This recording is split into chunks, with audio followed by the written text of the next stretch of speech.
YS Rajasekhara Reddy చాలా కాలం ప్రతిపక్ష నాయకుడిగా చేశాడు. కడప జిల్లా పులివెందుల నుంచి ఎమ్మెల్యేగా 7 సార్లు గెలిచాడు.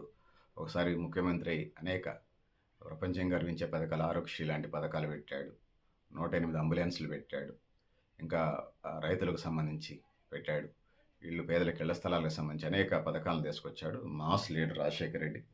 ఆయనకు సంబంధించి సంస్మరణ చేసుకునే ముందు ఆ విధంగా ఉన్నది. రాజశేఖర రెడ్డి కాంగ్రెస్ పార్టీకి తన జీవితాన్ని అంకితం చేశాడు. ఇప్పుడు షర్మిలక్క అందులోనే ఉన్నది, ఆ పార్టీలోనే. జగనన్న కాంగ్రెస్‌ని విభజించే వైఎస్ఆర్‌సీపీ ఆంధ్రప్రదేశ్‌లో అధికారంలో ఉన్నాడు 5 ఏళ్ళు. ఇప్పుడు ప్రతిపక్షంలో ఉన్నాడు. భవిష్యత్తులో వస్తుంటున్నారు. చూద్దాం ఏం జరుగుతుందో.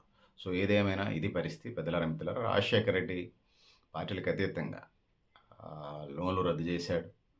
2,00,000 రుణమాఫీ చేశాడు. పేదలకు సంబంధించి ఏమన్నా వెహికల్స్ సంబంధించి 2 వీలరు, 3 వీలరు, 4 వీలరు వాటికి సంబంధించి సబ్సిడీలు ఇచ్చాడు, మాఫీలు చేశాడు.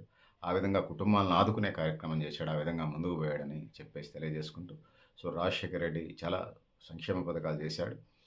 రాజకీయాల్లో ఉన్నటువంటి వాళ్ళు విమర్శలు చేయొచ్చు, కానీ రాజశేఖర రెడ్డి చాలా అభివృద్ధి సంక్షేమ పథకాలు చేసిండు అనడానికి ఎలాంటి రెండో అభిప్రాయం లేదు.